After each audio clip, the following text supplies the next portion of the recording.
syukur alhamdulillah, hari ini saya berada di sekolah tempat saya mengajar. Sekolah ini berada pada radius 3 km arah timur dari pusat kota Sumeneb. Sekolah ini eksis di lingkungan masyarakat perkotaan, yang mana masyarakatnya sangat heterogen. Ya, benar. Saat ini saya berada di SMP Negeri 2 Sumeneb, salah satu sekolah penggerak pertama di Kabupaten Sumeneb. Pada hari ini saya berkesempatan duduk bareng dan berbincang dengan Ibu Kepala Sekolah untuk mengulik tentang pembahasan pengambilan keputusan berbasis nilai-nilai kebijakan sebagai seorang pemimpin. Segera kita berbincang dengan beliau, Ibu Nanik Mujiati SPD, Kepala SMP Negeri 2 Sumeneb. Assalamualaikum Ibu. Waalaikumsalam. Bagaimana kabarnya hari ini? Alhamdulillah baik. Alhamdulillah Ibu ya. Terima kasih Ibu atas waktunya. Hari ini saya ada tugas Ibu dari CGP saya di demonstrasi kontekstual modul 3.1 tentang pengambilan keputusan berbasis nilai-nilai kebajikan sebagai seorang pemimpin.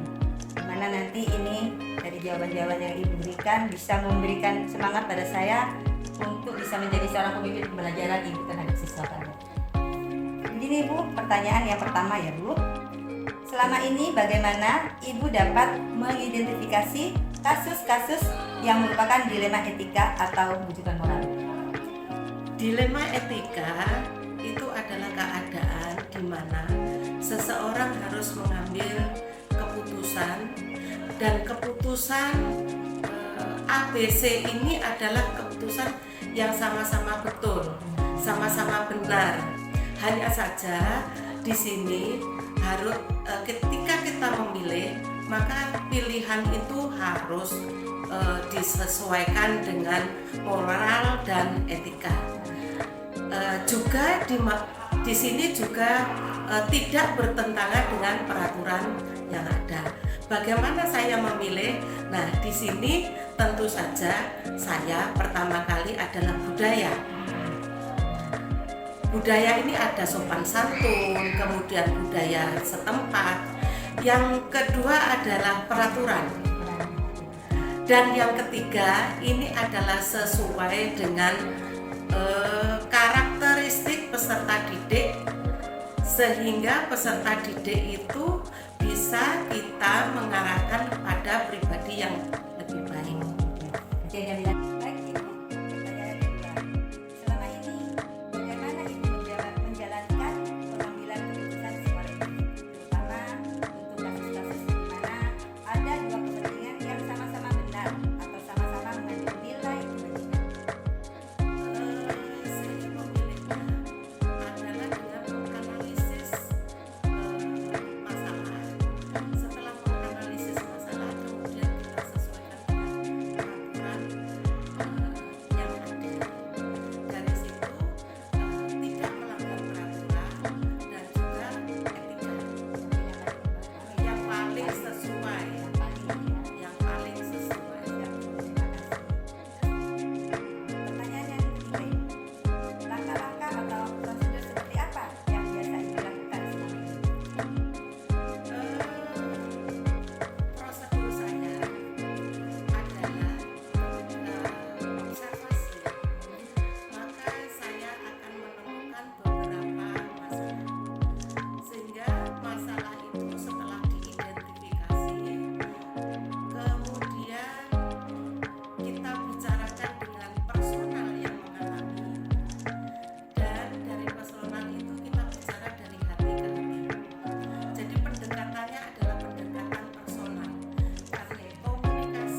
hal-hal apa saja yang selama ini merupakan tantangan dalam mengambil keputusan pada kasus-kasus dilema etika itu?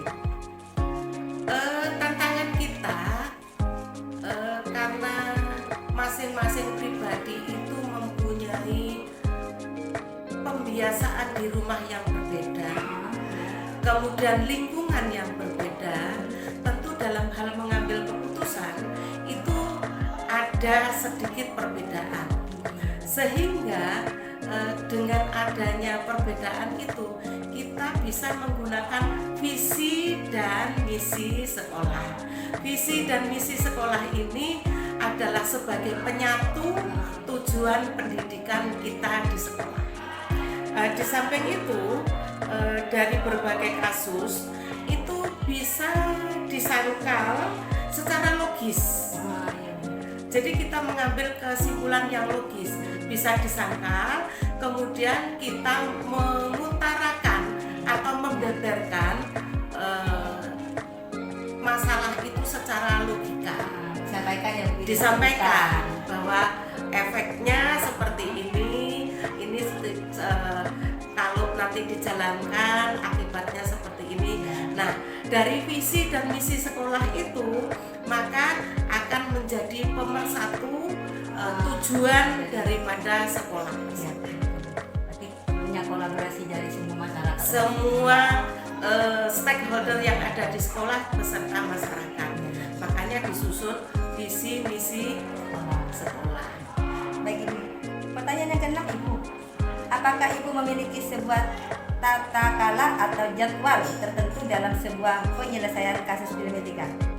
Tidak, tetapi saya akan mengamati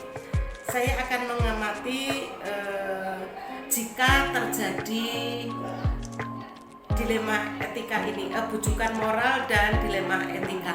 Saya akan mengamati karena di sini kan juga ada pengurus sekolah.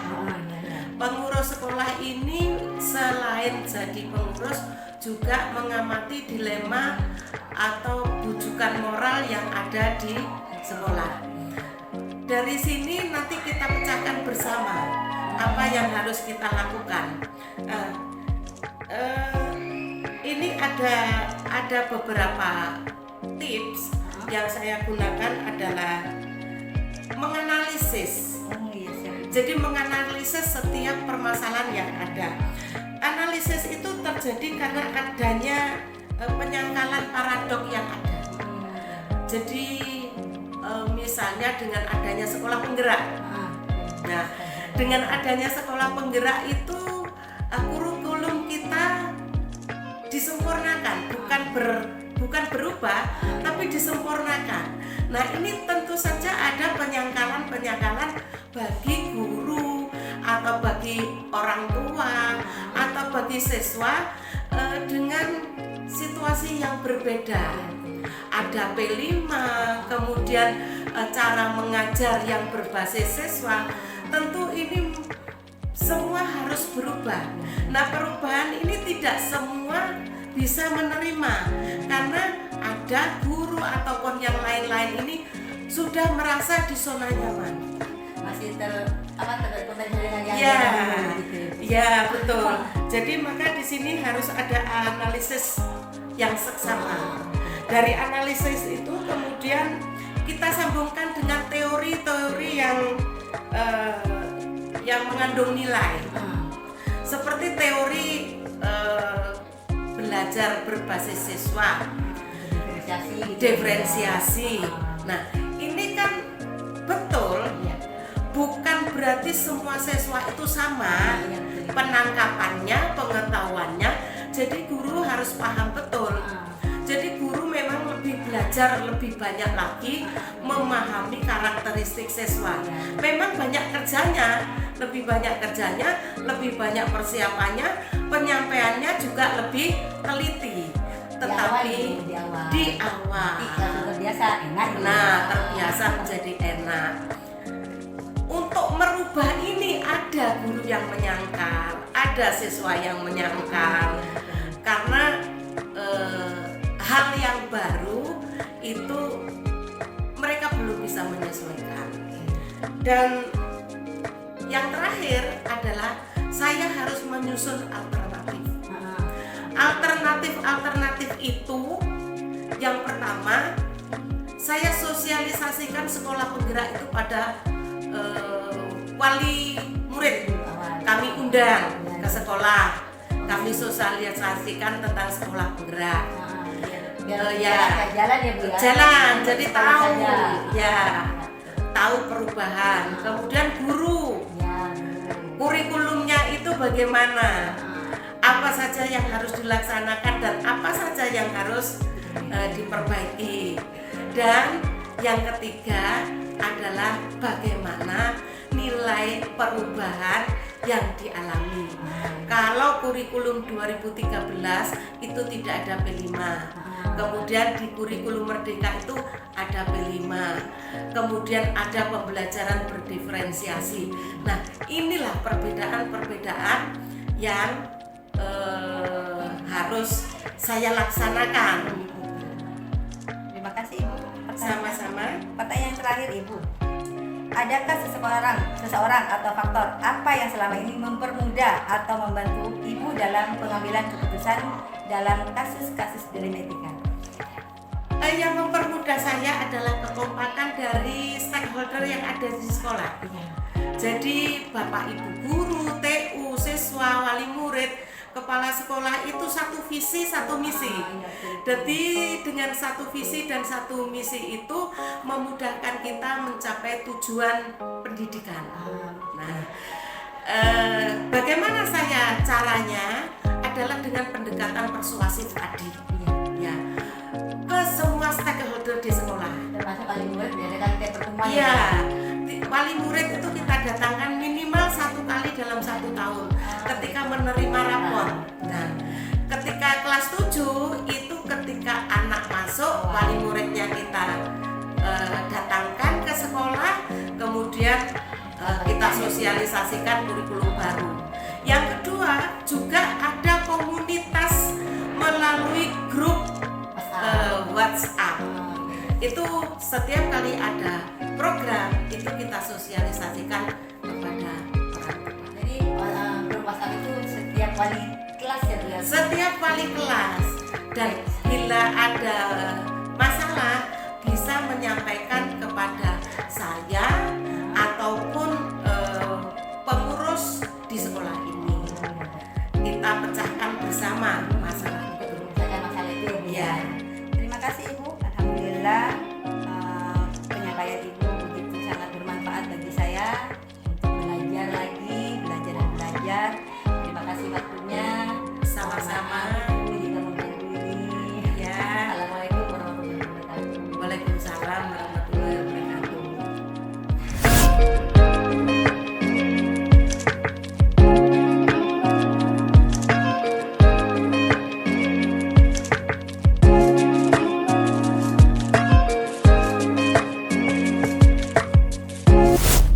Bismillahirrahmanirrahim. Syukur alhamdulillah saat ini saya berada di sekolah tempat saya pertama kali meniti karir saya sebagai seorang pendidik. Tepatnya 24 tahun yang lalu. Sekolah ini berada pada radius 10 km arah barat dari pusat kota Sumeneb. Sekolah ini eksis di lingkungan masyarakat pinggiran yang masyarakatnya sangat heterogen dan dinamis. Ya, benar. Saat ini saya berada di SMP Negeri 1 Lenteng. Salah satu sekolah yang termasuk sekolah penggerak angkatan kedua Kabupaten Sumeneb. Saya berkesempatan untuk duduk bareng serta berbincang bersama Ibu Kepala Sekolah untuk mengulik pembahasan tentang pengambilan keputusan berbasis nilai-nilai kebajikan sebagai seorang pemimpin. Segera kita berbincang dengan beliau, Ibu Tuti Kurniawati MPD, Kepala SMP Negeri 1 Lenteng Sumeneb. Assalamualaikum Bu Tuti. Waalaikumsalam Ibu Didi. Bagaimana kabarnya hari ini Bu? Alhamdulillah sehat, baik. Mudah-mudahan Bu Diri juga ya. Amin Ibu. Maaf sekolahnya tambah bagus Ibu, tambah asri ya. Ya Alhamdulillah. Lama ini udah kesini. Iya belum sudah lama Bu Diri itu sudah bertahun-tahun ya di sini ya. 19 tahun ada di sini. 19 tahun, mulai tahun 2002 ya. Tahun 2000. 2000 mulai tahun 2000. Wakil ada di sini terus Iya. tahun 2009 SMA, lanjut SMA sekarang dua. jadi sekitar 5 tahunan di bawah Kita 5 tahunan ya. Begini Ibu, terkait dengan tugas saya Ibu sebagai CGP Angkatan 10, di sini ada tugas di demonstrasi kontekstual, tepatnya di modul 3.1 Ibu, yaitu tentang pengambilan keputusan berbasis nilai-nilai kebajikan sebagai seorang pemimpin. Di sini saya akan belajar juga kepada Ibu sebagai seorang pemimpin. Nanti saya juga akan jadi seorang pemimpin pendidikan, pembelajaran. Amin. Belajar adalah siswa Ya, Ibu. betul, Gitu lah. mudah-mudahan. Jadi sebagai seorang pemimpin pembelajar atau seorang guru, kita kan punya apa ya, semacam etika juga bagaimana kita menghadapi siswa yang bermasalah. Jadi saya belajar juga sama Ibu. Sama-sama belajar. Begini Bu, selama ini bagaimana Ibu dapat mengidentifikasi kasus-kasus yang merupakan dilema etika atau bujukan moral? Bagaimana Ibu dalam mengidentifikasi? Saya misalnya di sini kan kebetulan kasus-kasus sebenarnya kan tidak terlalu banyak ya. Tapi memang ada satu kasus-kasus di mana kita itu harus memilih mana yang lebih diprioritaskan dan sebagainya. Itu kadang kita kan bingung seperti itu. Tapi di antara kasus-kasus itu Bu Diri, meskipun itu misalnya sama-sama yang harus kita pilih, pasti ada yang paling diprioritaskan untuk dipilih. Ada lebih ya? Yang paling lebih. Jadi ini manfaatnya nanti apa? Misalnya sama-sama bagusnya ya. Di antara yang sama-sama bagusnya saya identifikasi manfaatnya lebih banyak yang mana. Nah, kalau kira-kira manfaatnya itu yang lebih banyak ke umum, maka itu yang saya pilih. Ya, seperti itu Bu Diri. Selama ini bagaimana Ibu menjalankan pengambilan keputusan di sekolah Ibu, terutama untuk yang kasus-kasus ini, kepentingan Yang sama. yang sama-sama benar atau sama-sama mengandung nilai kebajikan? Ya, gitu ya. Saya dalam mengambil keputusan itu, selama saya masih bisa berpikir sendiri, Bu Lilin ya, selama saya yakin bahwa apa yang akan saya laksanakan itu benar, maka saya itu saya secepatnya ambil keputusan itu tanpa artinya menunda lagi seperti itu. Dan itu saya ambil kadang tidak perlu berkomunikasi dengan pihak stakeholder di sini, karena takut nanti terlalu banyak masukan malah saya bingung. Jadi apa yang sudah saya yakini itu benar, maka itu saya putuskan. Dan alhamdulillah hasilnya memang bagus. Gitu. Alhamdulillah ya Bu ya. Bagus itu. Langkah-langkah atau prosedur seperti apa yang biasanya Ibu lakukan selama ini? Misalnya dalam menghadapi ini masalah mengambil keputusan. Oh, misalnya nanti artinya takut ada siswa yang bermasalah. Ada siswa yang bermasalah, tetapi coba contoh-contoh konkretnya dulu ya. Gini, seperti misalnya ada siswa, dia sebenarnya anaknya baik Ibu, baik sama guru itu sopan, cuma Ya. dia terkendalanya adalah di absensi misalnya, Oh, sering tidak begitu. masuk gitu. Iya. Apa yang Ibu lakukan dalam Kalau saya seperti ini sekarang, berkaca dari pengalaman-pengalaman yang lalu ya, takut ada dilema-dilema seperti itu, maka di sini seperti ini. Sejak kepemimpinan saya ya Bu Lilin ya. Jadi ketika anak itu di sekolah kira-kira itu sudah tidak masuk berapa hari, sudah ada prediksi ini nanti takut alfanya banyak sehingga menyebabkan dia tidak naik kelas. Ya. Nah itu cepat diantisipasi dengan cara saya itu mengkomunikasikan dengan wali kelas ya, kemudian pihak BK, bagaimana mereka saling kita berkolaborasi, artinya mereka cepat-cepat mengantisipasi dengan mengunjungi, dengan visitasi begitu. Iya kadang malah dijemput, ya. Ada komunikasi juga dengan wali kelas, Dengan wali murid seperti itu Bu Diri. Hal-hal apa saja yang selama ini Ibu anggap efektif dalam mengambil keputusan pada kasus-kasus dilematik? Kasus-kasus yang ini, contohnya yang siswa yang paling efektif ya. Yang paling efektif itu ketika ini bukan hanya yang masalah tidak masuk ya, tapi hampir semuanya. Ya itu sebenarnya semuanya efektif. Cuma saya merasa lebih efektif ketika saya bertemu dengan anak itu sendiri. Komunikasi saya dengan anaknya, dengan orang tuanya, itu alhamdulillah banyak anak yang mau berhenti di sini Bu Lilin. Sudah berapa kali saya ajak komunikasi. Artinya saya menggunakan persuasi tuh, metode persuasi, membujuk, pendekatan, merayu-rayu istilahnya ya. Alhamdulillah mereka itu berubah dan mau tetap sekolah di sini Bu Lilin. Iya, seperti itu. Antara komunikasi seorang pemimpin terhadap Iya, kan seorang pemimpin harus turun langsung juga kan, seperti itu. Iya. Terus ini Ibu lagi. Hal-hal apa saja yang selama ini merupakan tantangan bagi Ibu dalam mengambil keputusan? Tantangan dalam mengambil keputusan Bu Lilin ya. Iya. Kadang seperti ini, apa itu namanya? Saya mengambil keputusan ya. Karena kan ada misalnya namanya suatu komunitas itu kan tidak sama Bu Ririn, ya kan? Dia harus punya komunikasi. Kadang ada saya beliau. Nah, itu Bu Ririn, saya ketika saya mau mengambil kebijakan seperti itu, ini pasti berat ini. Ini pasti ada yang seperti ini. Ada yang komplain. Maka itu sebelum saya floorkan, maka saya akan komunikasi dengan orang-orang yang saya kira, nah itu akan ada apa ya? Dia itu berefek kurang baik, seperti itu. Iya, saya komunikasikan dulu. Dan saya tentunya mengkomunikasikan dengan para guru-guru stakeholder yang ada di sini, Bu Ririn juga. Terus ini Bu lagi, apakah Ibu memiliki sebuah jadwal tertentu dalam mengambil keputusan itu? Ada jadwalnya kan? Kalau itu artinya kejadian-kejadian itu ya, misalnya itu hanya kasuistis ya, atau itu insidental ya, saya tidak pakai jadwal Bu Ririn. Langsung ya pada Iya, kalau jadwal itu kan biasanya terkait program-program apa yang menjadi perencanaan saya, agenda saya misalnya. Kecuali kalau misalnya itu suatu agenda harian, oh besok saya apa yang akan saya laksanakan, oh saya harus begini, saya harus mengambil keputusan ini, saya harus mengeluarkan itu, saya mesti diagendakan Bu Ririn. Ya. Ini Bu lagi, adakah seseorang atau faktor-faktor apa yang selama ini mempermudah atau membantu Ibu dalam pengambilan keputusan dalam kasus-kasus genetika? Iya. Adakah orang-orang atau faktor-faktor? Orang-orang. Memang di sini ketika saya mengambil keputusan, dalam kasus genetika di sini artinya banyak orang-orang pendukung, orang-orang yang mendukung. Kan Bu Ririn tahu sendiri ya, di sini kan guru-gurunya sangat kondusif, ya, saling mendukung, tidak gap-gap. Nah, sehingga Di sini kekompakannya sehingga itu merupakan hal yang memudahkan saya untuk mengambil keputusan karena sebagian besar mendukung itu Bu Ririn. karena merasa kekeluarganya itu Kekeluargaannya yang kuat Bu Ririn. Kekeluargaannya Dan kuat, saya ya. itu artinya dalam kepemimpinan saya Bu Ririn, meskipun saya sudah jadi seorang pemimpin di sini ya, tapi saya tidak berlagak sok penguasa di sini bukan Bu Ririn, tapi mereka adalah mitra saya. Betul Ibu. Ada kalanya saya ini pada situasi-situasi serius ya di kedinasan, saya bertindak sebagai seorang pemimpin. Terima kasih Bu, hanya itu saja yang saya ingin bincang-bincang ringan dengan Ibu Tuti. Oh, sudah Bu Ririn, Kepala Sekolah ya. Sipilenter. Ya. Terima kasih juga. Kita akhiri. Assalamualaikum warahmatullahi wabarakatuh. Waalaikumsalam warahmatullahi wabarakatuh. Mudah-mudahan sukses ya Bu Ririn ya.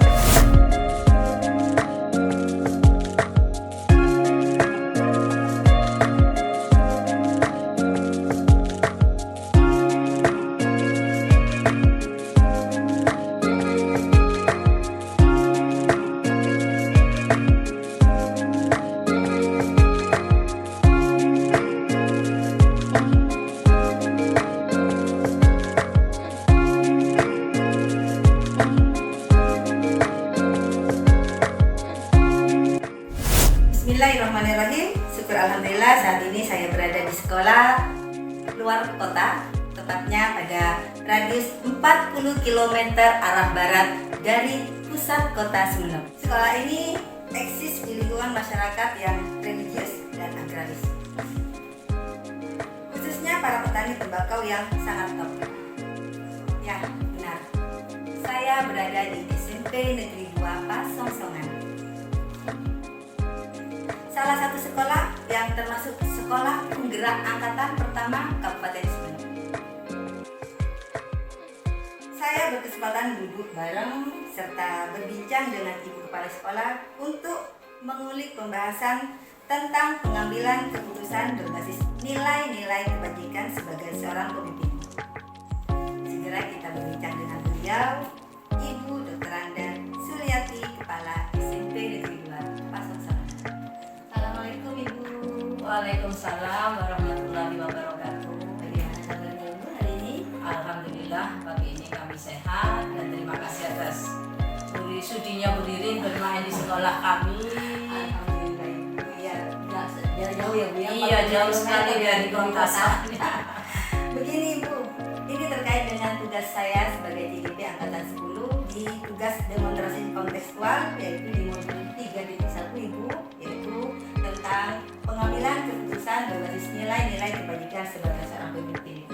Dimana nanti di sini ada kaitannya dengan saya sebagai calon guru penggerak akan mengambil pembelajaran dari Ibu. Sebagai nanti saya akan menjadi seorang pemimpin pembelajaran bagi siswa saya. Ya. Di sini ada 7 pertanyaan pertanyaan yang akan saya sampaikan Ibu. Yang pertama yaitu, selama ini bagaimana Ibu dapat mengidentifikasi kasus-kasus yang merupakan dilema etika atau bukan moral? Begini, dari kasus yang ada dapat dibedakan menjadi dua, yaitu antara dilema etika yang berdasar antara benar melawan benar, dan rujukan moral yang berdasar pada benar melawan salah. Dan cara saya mengidentifikasinya adalah sebagai berikut. Saya selalu berkoordinasi dengan tim dengan cara terjun langsung di lapangan, bagaimana kasus-kasus itu terjadi dan mencari siapa saja yang terlibat dalam kasus-kasus tersebut, dengan melihat kebenaran dan bermusyawarah untuk mengambil keputusan sesuai dengan peraturan yang berlaku. Seperti itu. Berarti dari yang paling benar dulu. Iya, betul. Pertanyaan yang kedua Ibu, selama ini bagaimana Ibu menjalankan pengambilan keputusan di sekolah Ibu, terutama untuk kasus-kasus di mana ada dua kepentingan yang sama-sama benar atau sama-sama mengandung nilai kebaikan? Ya, memang kasus-kasus itu merupakan dilema bagi saya, di mana sebagai pemimpin dan selama ini dalam pengambilan keputusan dalam kasus dua kepentingan yang sama-sama benar didasarkan pada rasa peduli, kasih sayang, dan memikirkan dampak yang paling positif pada kemajuan sekolah baik jangka pendek maupun jangka panjang. Jadi itu yang kami pikirkan. Iya, betul. Pertanyaan ketiga Ibu, langkah-langkah atau prosedur seperti apa yang biasanya Ibu lakukan selama ini?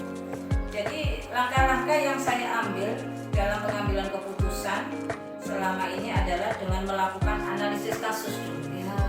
Kemudian melihat siapa yang terlibat, nilai apa saja yang bertentangan, dan data dan fakta yang mendukung, serta melakukan uji kebenaran atau salah atau bagaimana dampaknya sekolah, baru pengambilan keputusan dapat saya ambil.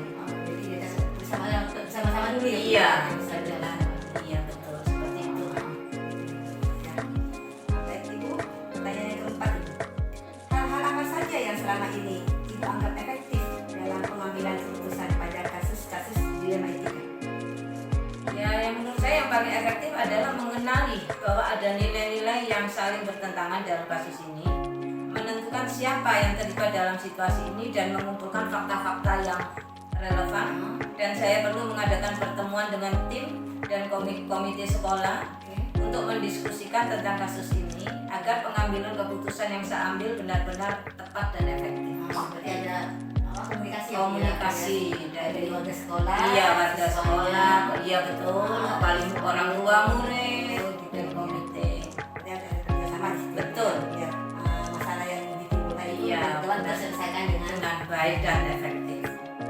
Pertanyaan kelima Ibu, hal-hal apa saja yang selama ini merupakan tantangan dalam pengambilan keputusan pada kasus-kasus penyidikan? Hal yang merupakan tantangan adalah mempertimbangkan segala dampak yang ada, berpikir dengan matang dan tidak emosi, dan menentukan tentang nilai-nilai kebenarannya. Seperti itu. Iya, jadi misalnya hati boleh marah, tapi kepala tetap harus dingin. Paling enggak pergi kemana dulu, setelah emosinya hilang, baru kita memutuskan seperti itu, supaya tidak terjadi banyak konflik seperti itu. Pertanyaan yang keenam Ibu, apakah Ibu memiliki sebuah tata cara atau jadwal tertentu dalam sebuah penyelesaian kasus penyidikan? Apakah Ibu langsung menyelesaikan di tempat atau memiliki sebuah jadwal untuk menyelesaikannya? Saya Dan bentuk gambarnya itu seperti apa Ibu? Saya kira untuk jadwal khusus tidak ada, karena kasus-kasus itu munculnya kan tidak rutin. Jadi pada kasus yang bersifat ringan biasanya langsung kami selesaikan pada saat itu juga, ya di tempat. Dan juga namun jika ada kasus-kasus yang lebih besar dan perlu waktu tertentu untuk menyelesaikannya, kami kan harus berembuk dengan tim, kita komite sekolah, orang tua siswa, dan pada siswa yang bersangkutan juga. Jadi seperti itu. Untuk jadwal khusus tidak ada, karena sifatnya kondisional kan. Pertanyaan yang terakhir Ibu ini, adakah seseorang membantu ibu dalam pengambilan keputusan dalam kasus-kasus genetik? Kalau itu pasti ada. Karena kami sebagai pemimpin tidak bisa bekerja sendiri karena ada teamwork. Jadi mereka-mereka yang membantu kami adalah Wakasek kesiswaan, humas, serta komite sekolah, serta wali siswa. Iya, jadi dengan warga sekolah yang lain dan saling membantu jika kayak ya merupakan teamwork lah. Sekolah tidak akan berjalan maju tanpa ada kerjasama yang baik antar warga sekolah. Pada intinya harus ada kerjasama, Kolaborasi. kolaborasi. Betul, kolaborasi. Dan di mana nanti pada intinya usaha itu harus juga Berpihak pada siswa seperti yang dicanangkan oleh Ki Hajar Dewangga kita bahwa pendidikan harus menghamba pada siswa seperti hamba dalam agenda yang positif, dalam hal yang positif seperti itu. Bu Riri. Terima kasih Bu. Iya, sama-sama. Terima kasih juga hari ini sudah saya menyampaikan wawancara dengan Dr. Anja Suliarti sebagai kepala sekolah SMP Palensangan. Selebihnya mohon maaf. Assalamualaikum warahmatullahi wabarakatuh. Waalaikumsalam warahmatullahi wabarakatuh. Semoga sukses, semangat. Dadah.